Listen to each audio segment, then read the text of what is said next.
روزہ رکھنا بہت بڑی عبادت ہے، لیکن عید کے دن روزہ رکھنا گناہ ہے، کیونکہ اللہ کہتا ہے عید کے دن روزہ تم نہ رکھو۔ عید کے بغیر روزہ رکھو عبادت ہے، عید کے دن روزہ رکھو گناہ ہے۔ عید کے دن روزہ رکھنا کیوں گناہ ہے؟ اللہ نے منع کیا۔ باقی دنوں میں روزہ رکھنا کیوں عبادت ہے؟ اللہ نے حکم دیا روزہ رکھو، نفلی عبادت ہے۔ تو نتیجہ یہ نکلا کہ اللہ کی بات ماننا یہی ایمان، یہی اسلام اور یہی بندگی ہے۔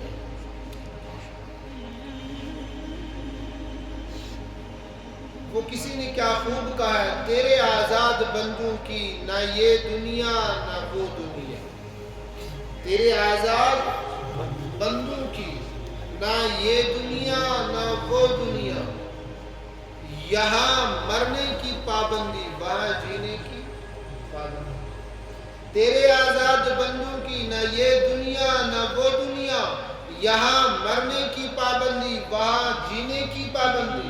ایک انسان اللہ کی نافرمانی کرتا ہے، سب کہتا ہے کتنا نافرمان ہے، اس کو کوئی بیماری بھی نہیں لگتی، مرتا بھی نہیں، وہ مرتا ہی نہیں، وہ گناہوں میں آگے بڑھ رہا ہے، بڑھ رہا ہے، بڑھ رہا ہے۔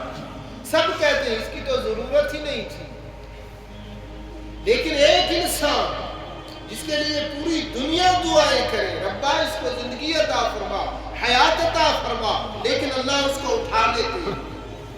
ایک وہ انسان جس سے دنیا تنگ ہے، ربا اس کو اٹھا ہی لے، لیکن وہ مرتا ہی نہیں ہے۔ تیرے آزاد بندوں کی نہ یہ دنیا نہ وہ دنیا، یہاں مرنے کی پابندی وہاں جینے کی پابندی، یہاں مر نہیں سکتا وہاں جی نہیں سکتا۔ ہاں وہاں کیسا جیے گا؟ لا يموت فیہا ولا یحیا، جب یہ جہنم میں گیا نہ موت ہے نہ زندگی ہے، کیا مزہ اس زندگی کا؟ وہاں جینے کی پابندی، جیتا تو ہے لیکن مزہ نہیں۔ یا مرنے کی پابندی، مرنے کا ٹائم ہے مرتا نہیں، گناہ جمع کر رہا۔ تو مسلمانوں، ایمان اور اسلام اور بندگی نام کس چیز کا ہے؟ اللہ کے حکم کو مان لینے کا، اللہ کے حکم کو مان لینے کا۔ ایک بزرگ کے بارے میں آیا ہے کہ وہ ہر وقت نماز سے پہلے، اذان سے پہلے مسجد آ جایا کرتے تھے۔ کسی نے پوچھا اللہ کے بندے، مسجد اذان سے پہلے مسجد آنے کی کیا ضرورت ہے؟ کہا جب میرا رب مجھے کھلاتا اور پلاتا ہے، میرے رب نے مجھے زندگی دی ہے، تو میں اس کے بلانے کا انتظار کیوں کروں؟ میں کیوں نہ پہلے ہی چلے جاؤں؟ یہ ایمان کا اعلیٰ معیار ہے۔ اور اس کے بعد اللہ بلائے میرے بندے آ جا، اب یہ رکنا نہیں چاہیے۔ اس کا نام ایمان، اس کا نام اسلام، اسی کا نام ہے۔ تو مسلمانوں، آج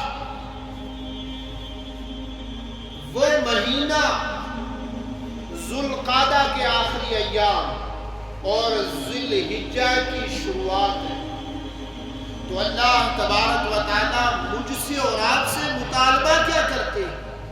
ہر موڑ پہ مطالبہ ہوتا ہے۔ رمضان آیا روزہ رکھو، وقت آیا نماز پڑھو، مال ملا حج کرو، مطالبہ ہے۔ بالغ ہو کے نماز پڑھو، مطالبہ ہے۔ مال آپ کو مل گیا، زکوٰۃ تو سال پورا ہوا، مطالبہ ہے۔ اللہ مطالبہ کرتا ہے۔ رمضان آیا روزہ رکھو، مطالبہ ہے میرے بندوں میری بندگی کرو۔ لیلۃ القدر آئی رات کو بیدار ہو، مطالبہ ہے۔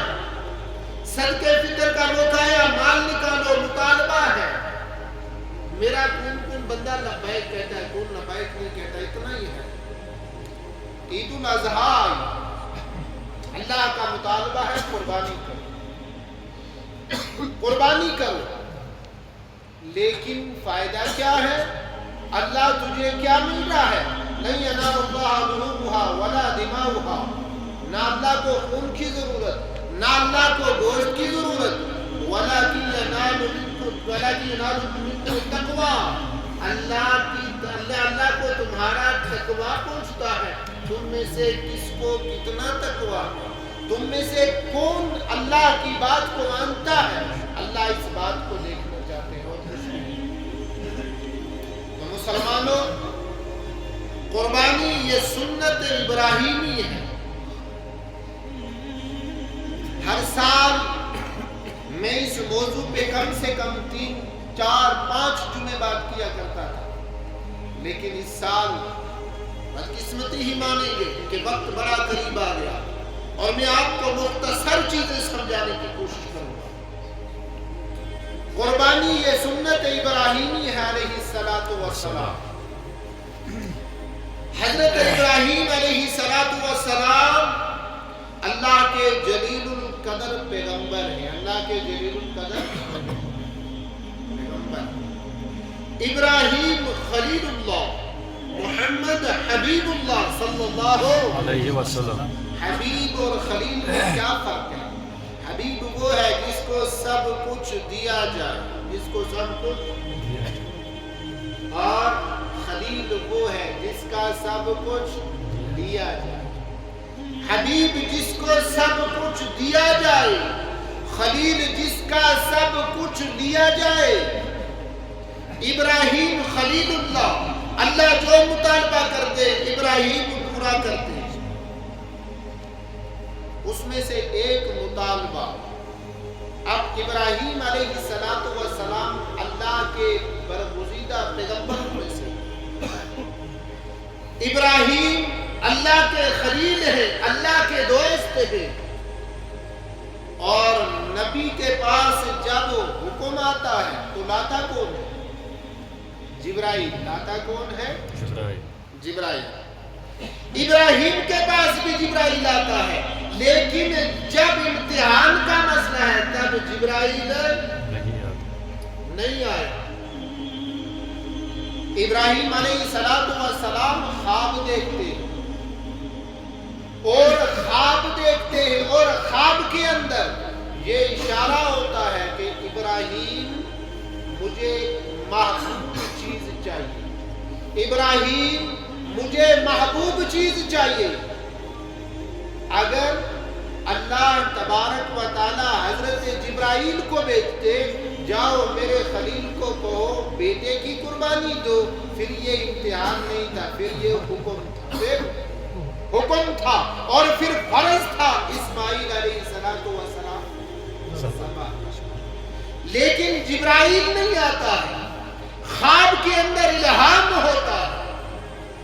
ابراہیم اچھی چیز چاہیے، ابراہیم نبی ہے، اللہ امتحان لیتے ہیں، اپنے پیغمبر سے امتحان لیتے ہیں، اور مجھے اور آپ کو سبق دیا، تمہارے پاس جبرائیل نہیں آئے گا، حکم آئے گا، جبرائیل نہیں آئے گا، حکم آئے گا، تم اس میں چوچرا نہ کرنا، لیت العل کے اندر نہ پڑنا، اللہ کا حکم آیا منعم اس کو مان لینا، ورنہ یہ میرے اور آپ کے لیے حجت بنتی۔ ابراہیم علیہ السلام کے پاس جبرائیل آئے، ہمارے پاس کون سے جبرائیل آئے؟ اللہ نے خواب کے اندر اشارہ کیا، میرے ابراہیم اچھی چیز چاہیے۔ ابراہیم علیہ السلام 100 اونٹ قربان کرتے ہیں، خواب آتی ہے، پھر ابراہیم اچھا مال چاہیے، پھر 100 قربان کیا، ابراہیم اچھا مال چاہیے۔ اب ابراہیم نے کہا بڑھاپے کا سہارا، ایک بیٹا جو مانگ کر لیا، اب اسے معبود مجھے کوئی چیز نہیں ہے۔